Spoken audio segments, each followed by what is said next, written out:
Welcome to the Michigan Football Report presented by Fetch Rewards, the app that lets you earn points on any receipt from any store or restaurant and turn those points into free gift cards. Go to chatsports.com/fetch to download. All right, we are going to talk about a lot on this show, but folks, almost everything is around Jim Harbaugh and this NFL saga that will not go away.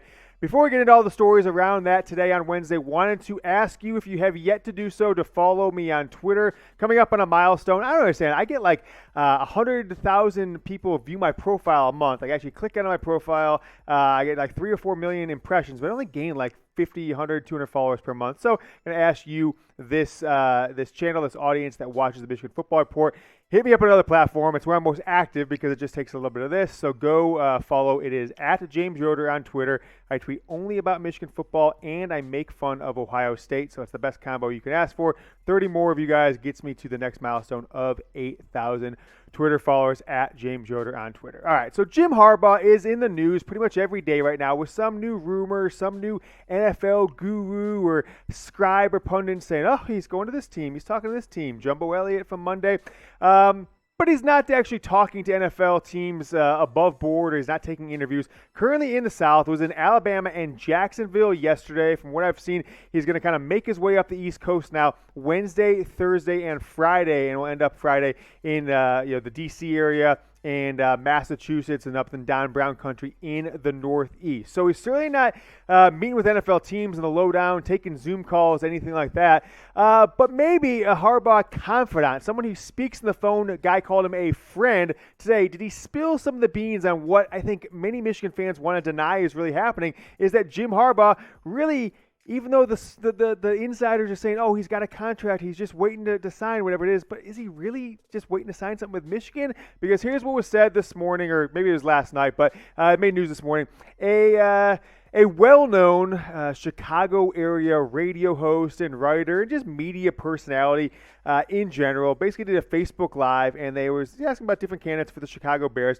And he said, look, I talked to Harbaugh on the phone. He himself, the guy's name is Arkush. He talked to him on the phone, and here's what Harbaugh told me. He says one source, well, he said he talked to Harbaugh, then he said another source who's usually pretty good told me there was a brief conversation between Jim Harbaugh and the Chicago Bears. I think that there was a phone call. I think where the phone call ended is Jim's got decisions to make, and he hasn't met them yet.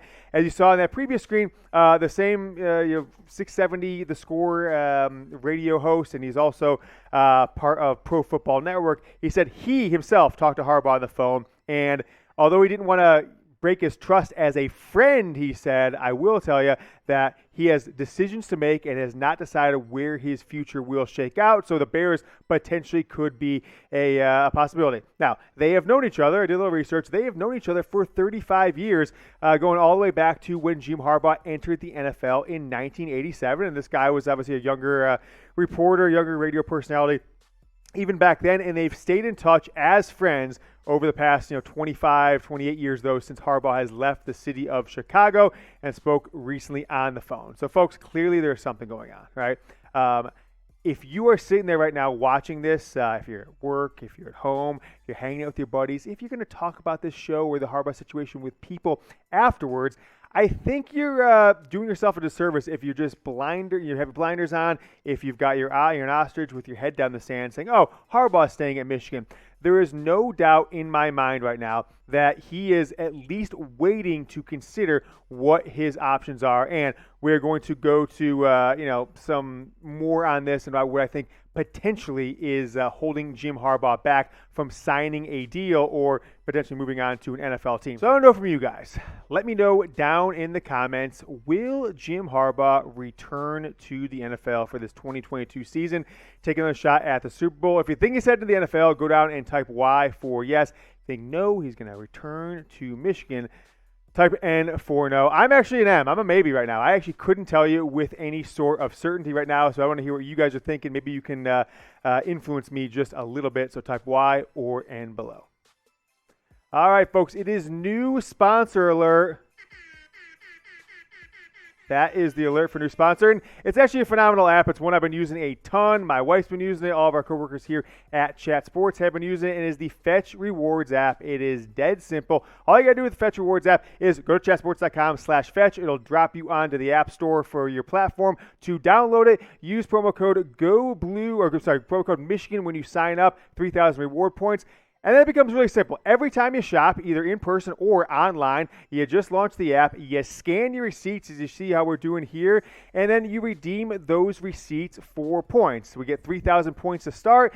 After you scan, 3, 4, 5 receipts, you'll find yourself up to 4,000, 5,000, 6,000 points. When you get to 10,000, you can redeem it for gift cards at your favorite stores, restaurants, Amazon, Starbucks, even travel, Airbnb, and quite a few airlines. So it's free to use, and it is super simple. You walk out of the store, you scan your receipts. It takes you 30 seconds max. If you got 10 or 12 or 15 receipts, I got all these waiting here to scan on my Fetch Rewards app as soon as we're done with the show. So scan your receipts. Get 3,000 reward points when you use promo code Michigan upon sign up. So you go through the sign up process, create an account, type in Michigan, and then when you scan your first receipt, they'll add 3,000 bonus points. So it'll be 30% of the way just from that promo code on getting yourself a free gift card. So go do it. It's free to use, and it's super simple. Why not take advantage of rewards like you would with your credit card points? But this time, you don't actually have to spend any extra money. You just get rewards for something you're already doing. Jetsports.com/fetch, promo code Michigan. It'll be down in the comments and description of this video. So what's taking so long for something to happen with Jim Harbaugh? I get what Harbaugh is doing here, right? If he has interest in the NFL, if he has interest in staying with Michigan, or if he's uncertain, I think there's several options here that make sense for the future of Jim Harbaugh. So is he hoping for the right offer from an NFL team, right? That could potentially be. When we go to the available list here, I want to show you guys the available list of NFL jobs that are out there right now. There are 8 jobs available, and I just ranked them here in order of their record of last season. Now, only one of these teams made the playoffs. That was the Las Vegas Raiders. That's the one that he has been linked to most closely. Miami Dolphins, owner Stephen Ross is not going to pursue Harbaugh, but I think if Harbaugh said, hey, I'm going to the NFL no matter what, you want a piece of Jim? I think that Stephen Ross would then say, okay, he's leaving. Might as well get him as my coach. So Dolphins, Minnesota Vikings, I don't know about that one. Doesn't seem that attractive of a job. Denver doesn't seem that attractive of a job because they don't have a quarterback situation, although they have a talented roster. Then you go with the Bears. Played for Chicago Bears. They drafted him. Has a history. You never know. They've got at least a quarterback situation with first-round pick Justin Fields from a year ago. New York Giants, he'd have to be attracted to the allure of New York City because they don't have a quarterback situation or a front office situation that I think is attractive. Houston, disaster. Jags, 3-14, probably the most attractive quarterback situation, but we also have what happened there with Urban Meyer. I think the Raiders, Bears, and Dolphins make sense if he's going to go to the NFL. Raiders because he has a long history with them, coached there for a Super Bowl losing team, 02, 03. Was the quarterback's coach there, got his coaching start close to Al Davis, who is now deceased, but became friends with his son Mark, who is in the same age group as Jim Harbaugh. Bears because of the Chicago connection, also the Midwest thing, and then the Dolphins. If he indicates to Stephen Ross that hey, I'm going to be your guy, Ross may come in over the top. I'm going to lose him for Michigan, but I'm not going to lose him for the Miami Dolphins. So those make sense to me. There's 8 teams there, but these 3 don't make sense to me. The Broncos, no quarterback situation. I can't imagine Harbaugh is going to take an NFL job if he has uncertainty at the quarterback job because he doesn't want his position. He doesn't want to come in and go 5-12 or something like that his first season, 6-11. Don't math check me. 17 game schedules now. Jags, kind of same deal. They've got quarterback situation. Well, not same deal. They've got a quarterback situation, but nothing really else. And then the Texans.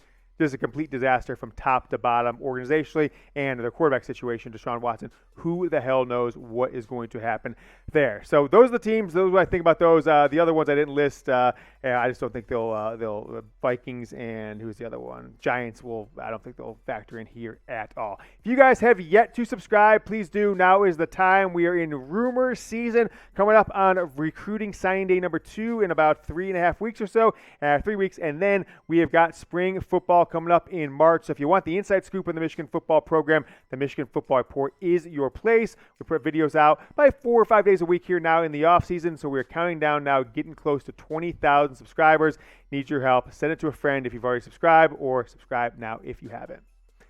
How about the Rooney Rule here with the NFL? And this is always a sensitive subject to talk about because people want equality and they want opportunity, and that's fine. That's all well and good.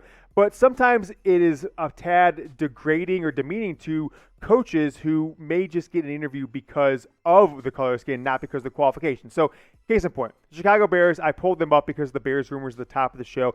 They have interviewed 10 candidates so far interviewed or reached out to request an interview for 10 candidates so far for their head coaching job, right? I'll list them off. Leslie Frazier from the Bills, the DC, the Bills OC, Brian Dable, Nathaniel Hackett from the Packers, Jim Caldwell, former Colts and Lions coach, Brian Flores, fired by the Dolphins, Doug Peterson, fired a year ago by the Eagles, Dan Quinn, the Cowboys DC, and then the Bucs offensive coordinator, defensive coordinator, Todd Bowles, Byron Leftwich, and then Matt Eberflus, as they say in my ear, the Colts Colts DC defensive coordinator. So 10 coaches, right? 5 of them are minority, right? They're all well-known names or decently well-known names. A couple of them, 3 of them have had head coaching positions in the past. Bowles, Leftwich won a Super Bowl last year, so all qualified guys.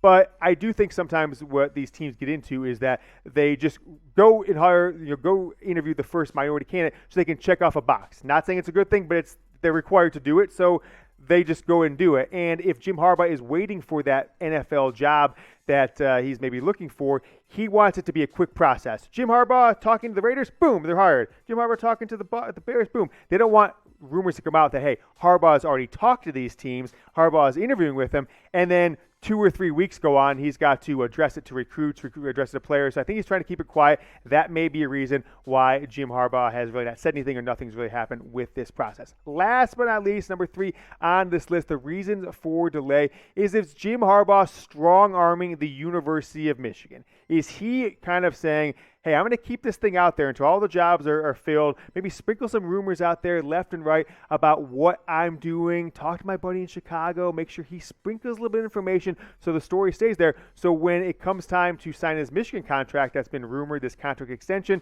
that he can say, nope, I want more of this, nope, I want more of that. I don't think it's necessarily money for him, more budget for assistant coaches, more budget for recruiting, and potentially a more aggressive name, image, and likeness, and transfer opportunity. So name, image, and likeness is the potential big one in transfer because Michigan's not going to be able to compete at the highest level with schools who are guaranteeing players $50,000 and $100,000 a year, or can take a star from LSU, Eli Ricks, coming over to Alabama, right? 1-year transfer. Imagine if Michigan needed a quarterback job this year and quarterback position. It all took us $100,000 to $200,000 to get Caleb Williams. Well, they might not be able to do that from the NIL, and Williams might say, hey, I don't want to lose my year of college I spent at Oklahoma. That's not cool. Michigan might not be able to compete for either one, and then you've got the staff and compensation. Let's take a look at Jim Harbaugh's career. He's been head coach at 4 different spots, was with the Raiders in 02-03, University of San Diego 04 through 06. Stanford took over an 0-12 program, 21-29 in 4 years. 49ers, same deal. They were down and out, 44-19, like the 4th or 5th best winning percentage in NFL history. Michigan, 61-24, took over a team that went 5-7 the year before. Overall, 163-70. We have the question, the Dream Candidate question. When we go to that, I want to throw this one out to everybody, hear what you guys think. If Jim Harbaugh, folks, if he were to take one of these NFL jobs and leave Michigan, the next Michigan coach is blank. Fill in the blank for me who you predict, not who you want to be, not that you want Jim Harbaugh to leave, but who you predict that will be the next Michigan head football coach. It's tough for me to really it would depend on when it would happen, but there's a bunch of different guys. I guess I'd probably predict Mike Hart because it seems like that would be the lazy answer to give right now. All right, I want to ask you one more time, folks. Can we get to 8,000 Twitter followers? We're at 7,970 as we were filming this show at about 3 o'clock here in the East Coast on a Wednesday. So go follow me. I'll put the link down at James Yoder in Twitter. I'll put it down in the comments and the description of this show. We're going to stay on top of this Jim Harbaugh situation from the Bears to the Raiders to the Giants to the Dolphins. Anything that comes out, I'll put it on Twitter. And if it's big enough, we'll have a video for you in short order. We're back tomorrow, maybe Friday, with another Michigan football report. Until then, go Blue.